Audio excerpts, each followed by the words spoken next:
warahmatullahi wabarakatuh. Hai anak-anak, gimana kabarnya hari ini? Semoga kalian sehat selalu ya. Ya, hari ini kita ketemu lagi sama Bu Gina.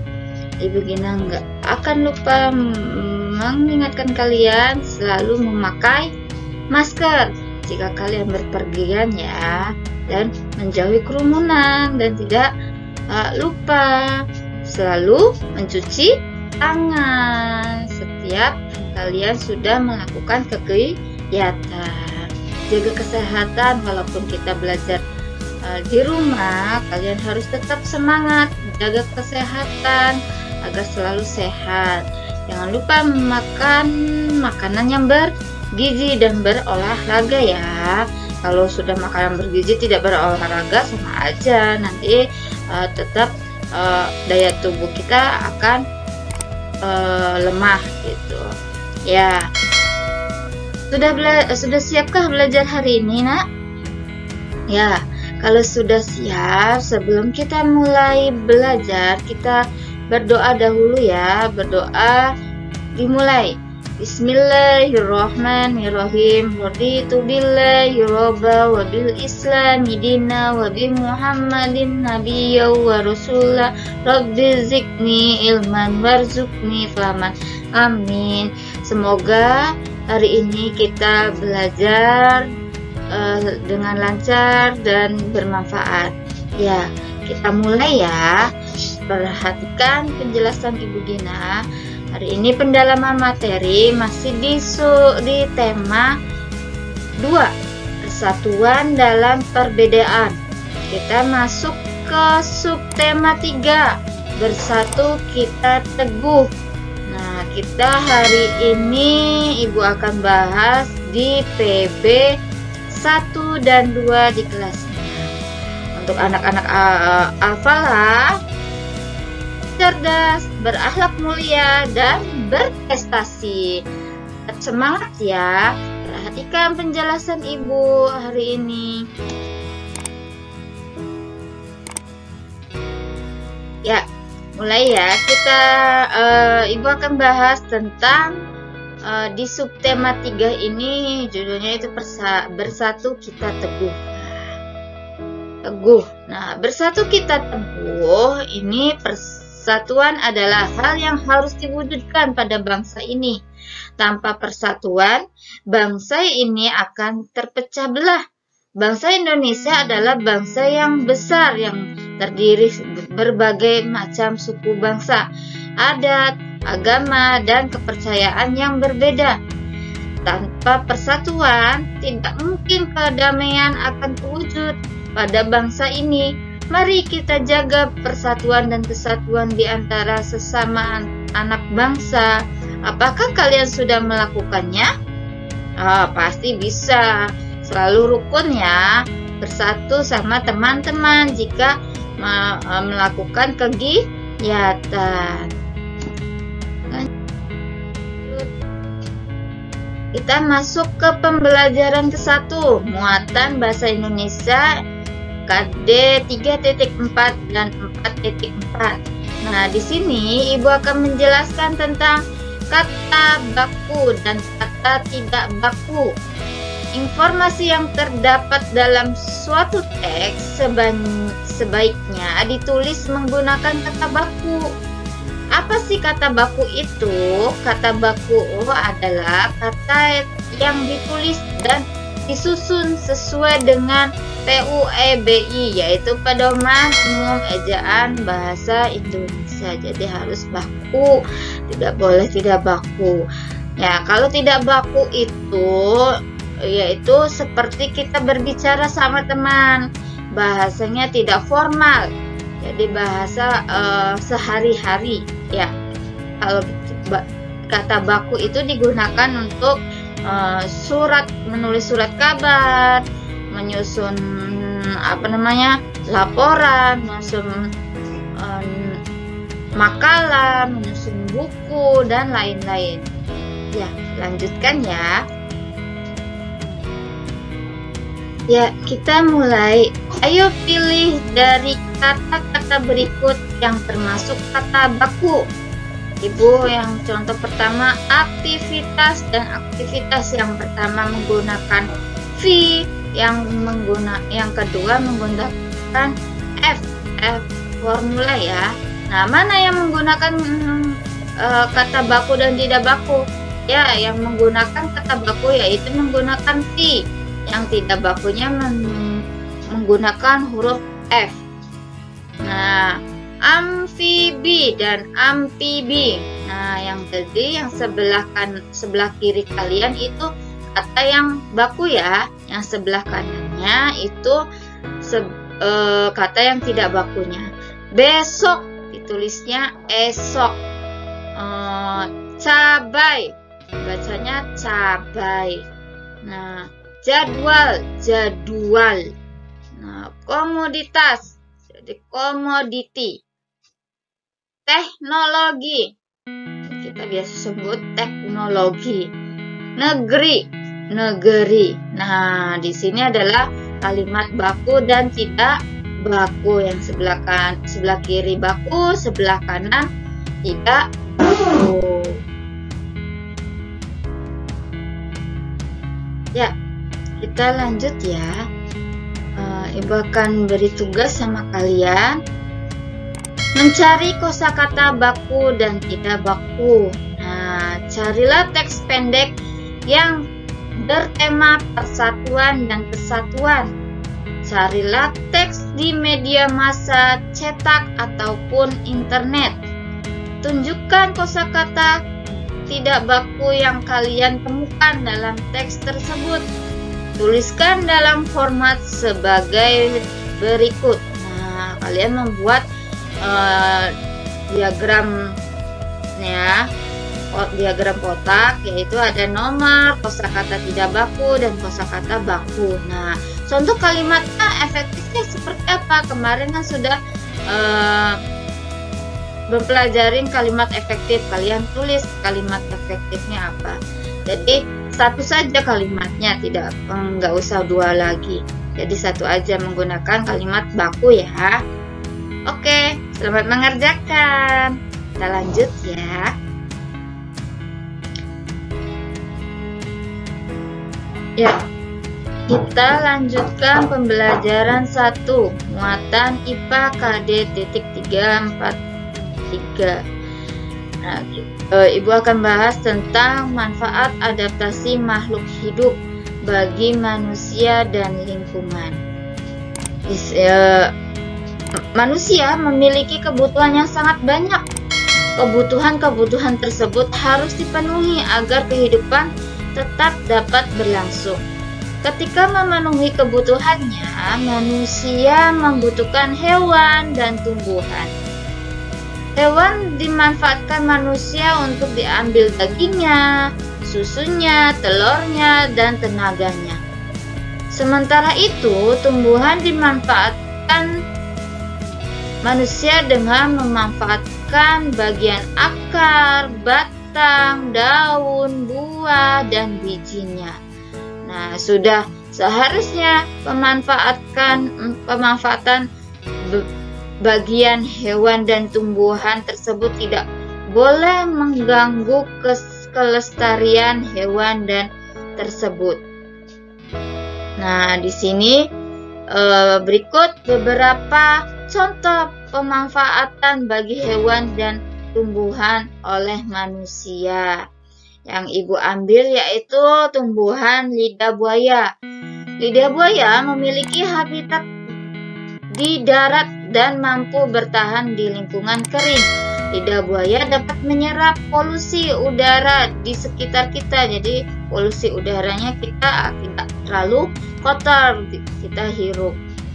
Daging lidah buaya sering dimanfaatkan oleh manusia seperti untuk penyembuhan luka luar atau membuat makanan. Bisa juga daging, biasanya ada yang menggunakan daging lidah buaya ini untuk minuman, juga untuk membuat makanan juga bisa ya.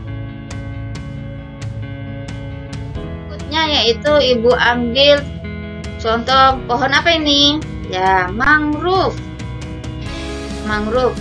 Nah, di sini mangrove ini berfungsi atau manfaatnya untuk tumbuhan lingkungan dan manusia ini. Tumbuhan bakau hidup di pantai. Tumbuhan bakau ini memiliki akar tunjang yang berfungsi menahan tumbuhan dari terjangan ombak, atau nanti untuk manusianya untuk mencegah abrasi. Ya, lanjutnya contoh berikut. Ya, kita lanjutkan ya, manfaat hewan bagi manusia dan lingkungan. Ibu ambil ini contohnya hewan apa? Ya, cacing. Cacing ini menghasilkan kotoran yang dapat membuat tanah menjadi subur, dan gerakan cacing di dalam tanah juga membuat tanah berpori-pori. Yang ketiga, tanah yang berpori-pori membuat tanah mampu menyerap air dan nutrisi sehingga tanaman yang hidup di tanah tersebut menjadi subur. Jadi manfaatnya besar sekali ini cacing untuk tanaman kita. Jika tanaman kita banyak yang mati, kita akan kekurangan makanan, cadangan makanan. Ya, selanjutnya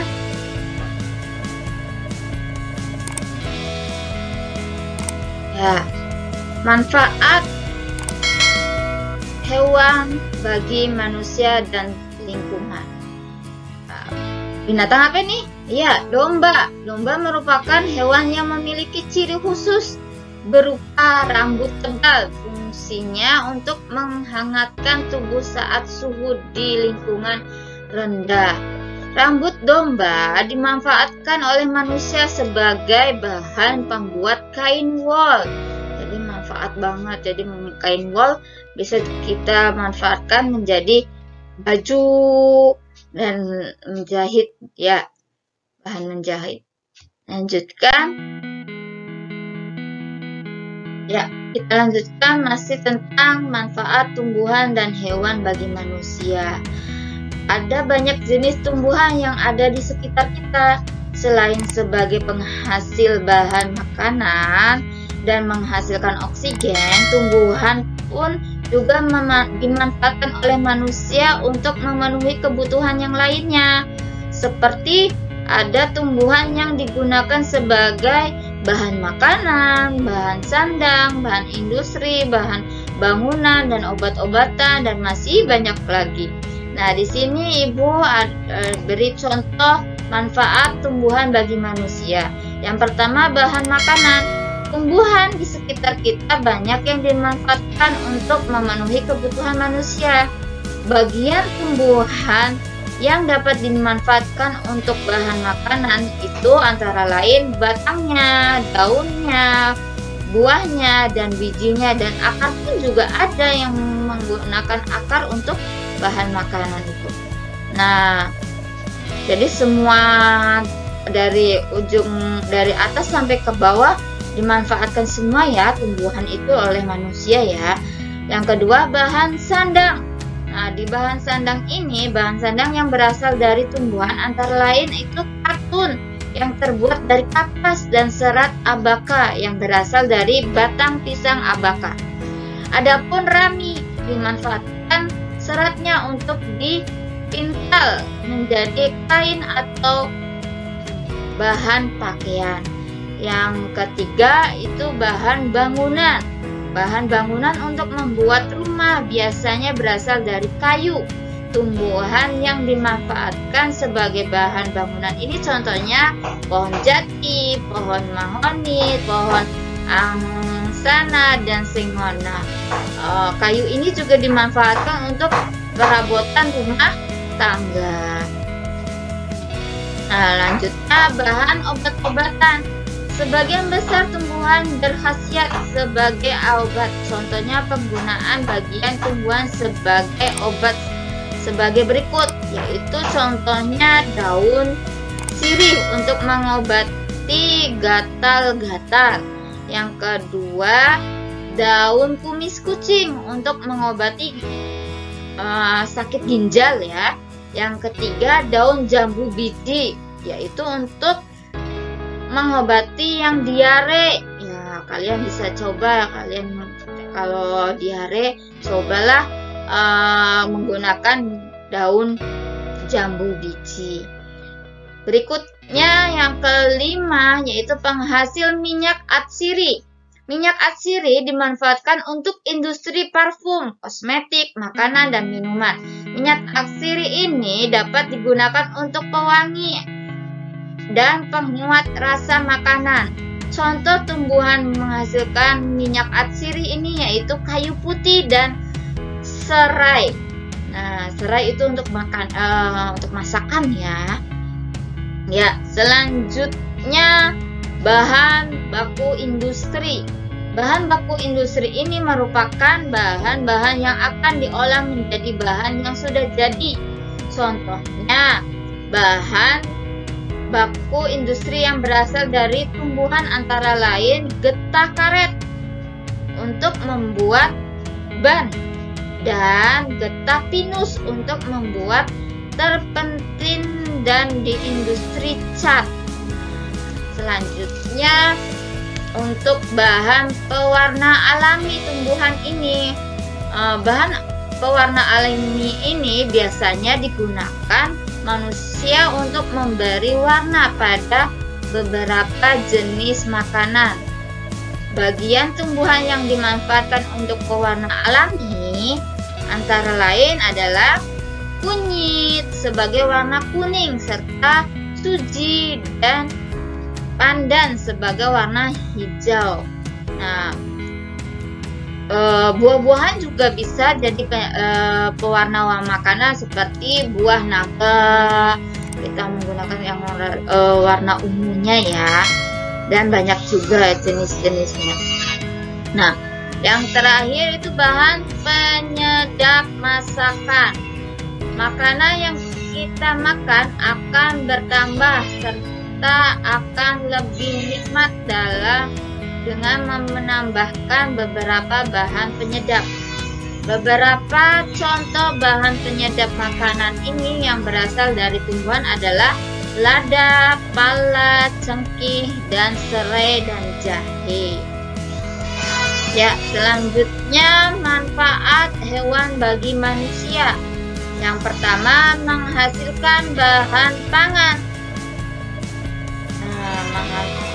Ini hewan dapat menghasilkan bahan pangan berupa daging, telur, susu. Daging berasal dari ayam, sapi, ikan, dan kambing. Telur berasal dari ayam, itik, burung puyuh, sedangkan susu berasal dari sapi, kambing, dan kuda. Nah, sekarang menghasilkan bahan sandang. Beberapa bahan sandang berasal dari hewan. Contohnya, kain sutra yang berasal dari serat kepompong ulat sutra dan wol yang berasal dari rambut domba. Selain itu, dalam pembuatan bahan sandang juga bisa dimanfaatkan kulit hewan seperti sapi dan kerbau dalam pembuatan jaket. Selanjutnya, bahan obat-obatan. Yang keempat, diambil tenaganya. Beberapa jenis hewan dapat dimanfaatkan tenaganya. Contohnya gajah yang dimanfaatkan tenaganya untuk mengangkut kayu, kuda dimanfaatkan tenaganya untuk menarik delman, serta kerbau dimanfaatkan tenaganya untuk membajak sawah. Yang terakhir yaitu bahan kerajinan. Sebagai kerajinan, bagian-bagian tumbuhan hewan dapat dimanfaatkan sebagai bahan kerajinan. Kulit sapi dan kulit kerbau tidak hanya digunakan sebagai bahan pembuat jaket, tapi bisa juga dimanfaatkan sebagai bahan pembuat wayang kulit atau beduk ya. Selain itu, penghasil bahan kerajinan lainnya yaitu terdapat pada bulu angsa yang dimanfaatkan untuk membuat kok. Ya, yang kalian mainkan bulu tangkis yang menggunakan itu bulu angsa.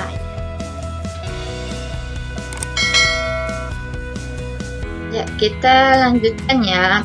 Masuk pembelajaran 1 muatan IPS KD 3.4 dan 4.4. Nah, makna proklamasi bagi bangsa Indonesia. Bangsa Indonesia maknanya itu sebagai puncak perjuangan bangsa Indonesia, yaitu merdeka. Yang kedua menjadi pernyataan de facto. Apa itu? Ini ada di peristiwa di perundingan Linggarjati ya, yaitu Belanda mengakui secara de facto wilayah Republik Indonesia meliputi Jawa, Madura, dan Sumatera. Belanda sudah harus meninggalkan daerah de facto ini paling lambat tanggal 1 Januari 1948. Nah, di situ. Yang ketiga, menaikkan martabat bangsa. Yang keempat, dapat memulai perjuangan sebagai negara baru. Yang kelima, tonggak sejarah Indonesia. Yang keenam, merupakan akhir penjajahan kaum kolonialis bagi bangsa Indonesia. Yang ketujuh, merupakan pernyataan kemerdekaan dan bebas dari belenggu penjajahan serta sekaligus membangun kehidupan baru menuju masyarakat Indonesia yang merdeka, bersatu, berdaulat, adil, dan makmur. Merupakan sumber tertib hukum nasional yang mengandung makna berakhirnya hukum kolonial dan diganti dengan tata hukum nasional. Nah, selanjutnya itu dalam kehidupan bernegara, pengamalan sikap persatuan dan kesatuan diwujudkan dalam bentuk perilaku antara lain, yaitu mempertahankan persatuan dan kesatuan wilayah Indonesia. Yang kedua, meningkatkan semangat Bhinneka Tunggal Ika. Yang ketiga, mengembangkan semangat kekeluargaan. Yang keempat, menghindari penonjolan SARA.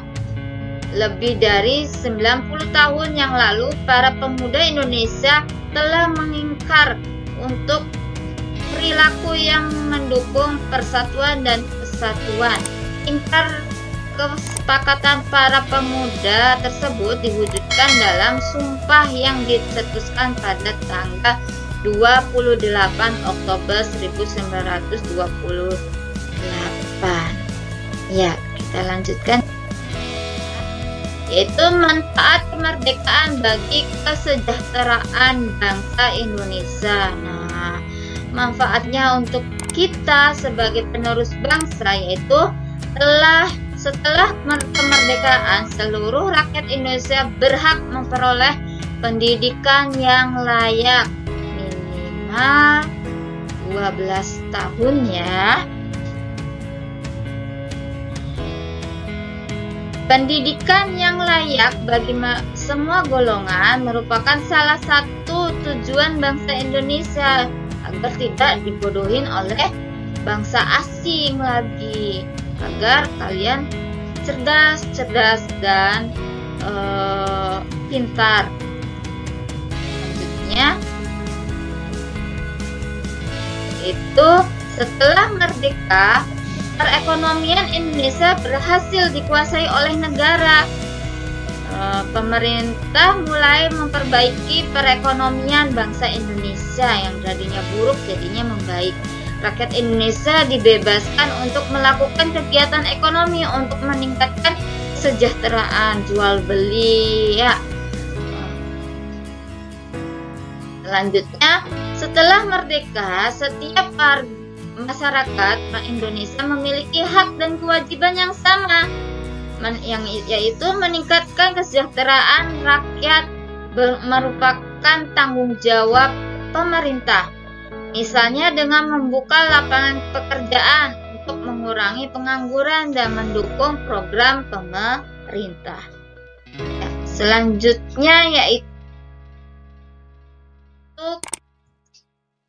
berikut contoh cara pelajar mempertahankan atau menjaga kemerdekaannya. Nah, di sini kita sebagai pelajar kita harus memberikan contoh sikap apa saja yang kita harus lakukan, yaitu mendukung perkembangan produk-produk dalam negeri. Yang kedua, ikut memajukan sektor pendidikan. Yang ketiga, melestarikan budaya asli Indonesia. Yang keempat, mengenal budaya Indonesia kepada dunia. Yang selanjutnya, belajar dengan giat, tekun, dan rajin. Berkompetensi dalam meraih prestasi, menggunakan produk buatan dalam negeri. Ya, cintailah produk dalam negeri kita.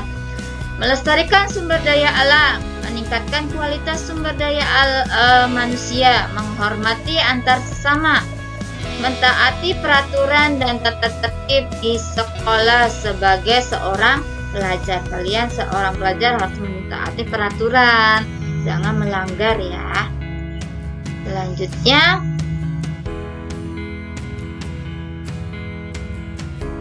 masuk ke pembelajaran 2, yaitu muatan PPKN KD 3.4 dan 4.4. Menjelaskan manfaat persatuan dan kesatuan dalam kehidupan negara kesatuan Republik Indonesia. NKRI. Sejarah menunjukkan bahwa bangsa Indonesia berhasil meraih kemerdekaan karena adanya persatuan dan kesatuan. Jika tidak ada persatuan dan kesatuan, bangsa Indonesia kita tidak akan merdeka sampai saat ini. Yaitu manfaat persatuan dan kesatuan bagi negara kesatuan Republik Indonesia. Yang pertama, bangsa Indonesia menjadi bangsa yang kuat dan maju. Yang kedua, membangun nasional akan berjalan dengan lancar, aman, dan cepat. Kesejahteraan masyarakat akan tercapai secara adil dan seimbang. Yang berikutnya, bangsa Indonesia terhindar dari perselisihan. Yang kelima, persaudaraan antar warga negara terjalin semakin erat. Selanjutnya, yaitu perilaku yang mencerminkan perwujudan persatuan dan kesatuan. Nah, kita sudah tinggal menikmati saja nih kemerdekaan, maksudnya tidak ada penjajahan dan perang-perangan lagi. Nah, kalian harus memiliki perilaku yang mencerminkan mewujudkan persatuan dan kesatuan. Jangan sampai persatuan dan kesatuan ini memudar atau hilang.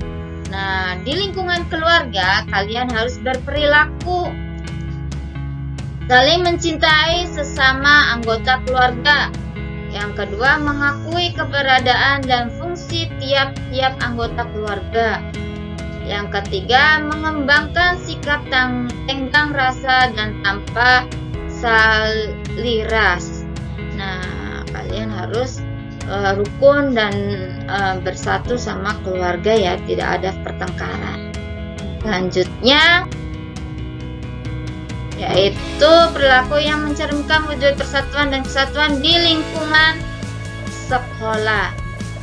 Sebagai warga sekolah, sebagai siswa, kalian harus memiliki perilaku mencerminkan perwujudan persatuan dan kesatuan. Jangan sampai kalian mengabaikannya persatuan dan kesatuan, yaitu mentaati tata tertib sekolah, menghindari perselisihan dan pertengkaran antar warga sekolah, tidak membeda-bedakan suku, ras, agama, dan antar agama. Jika tidak ada persatuan, lingkungan sekolah akan ramai, ribut, dan tidak tertib. Ya, selanjutnya yaitu perilaku yang mencerminkan perwujudan persatuan dan kesatuan itu di lingkungan masyarakat. Ya. Apa perilakunya? Membersihkan lingkungan bersama-sama, menjenguk salah satu warga yang sakit, yang bersama-sama kita menjenguk rame-rame. Terus bekerja sama dalam menjaga keamanan lingkungan, yaitu membuat jadwal Siskameling untuk menjaga keamanan kampung kita.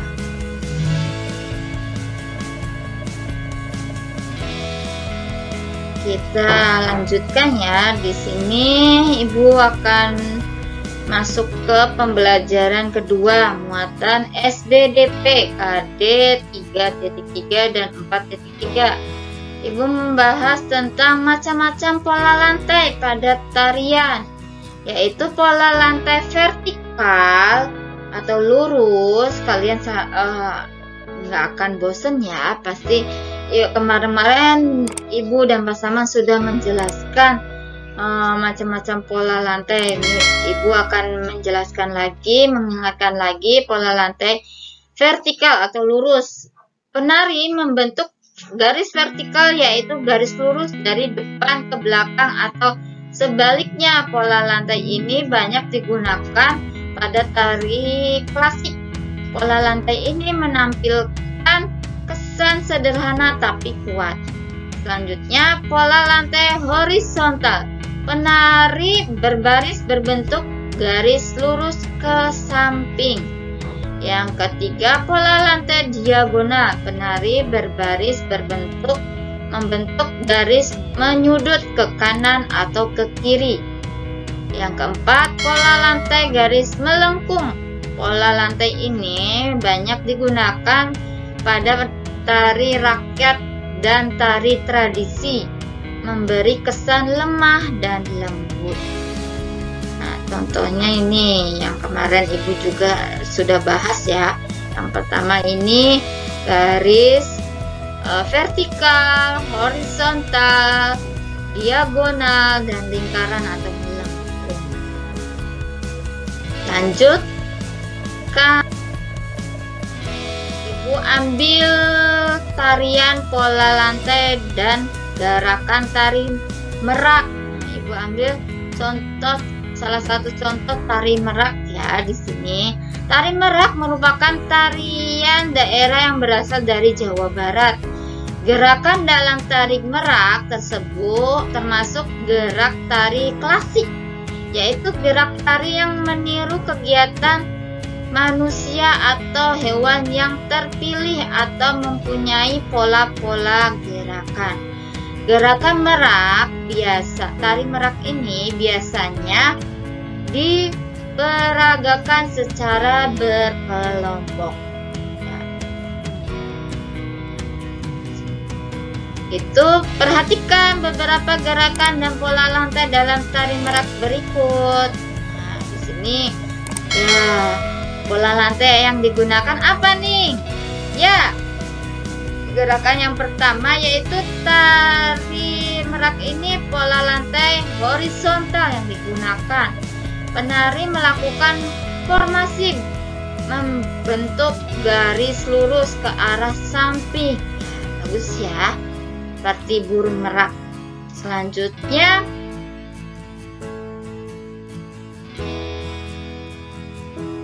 yang kedua yaitu dia menggunakan pola lantai apa?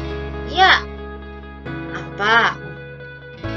Garis lurus atau diagonal, saling berhadapan.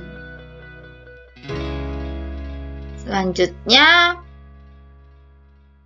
gerakan yang ketiga yaitu pola garis lurus diagonal, saling berlawan arah. Ya, lawan arah ya. Yang ketiga. Ya, kita lanjutkan gerakan keempat, yaitu gerakan menggunakan pola lantai garis melingkar. Penari melakukan gerakan melingkar secara melingkar dengan menghadap ke arah lurus. Nah, jika dipraktikkan mah indah ya. Ya, alhamdulillah. Hari ini pembelajaran hari ini sudah selesai. Penjelasan Ibu sudah selesai. Semoga bermanfaat untuk kalian. Semoga ilmu yang didapat hari ini bermanfaat untuk kalian. Selamat mengerjakan tugas, tetap semangat, jaga kesehatan. Salam untuk keluarga. Wassalamualaikum warahmatullahi wabarakatuh.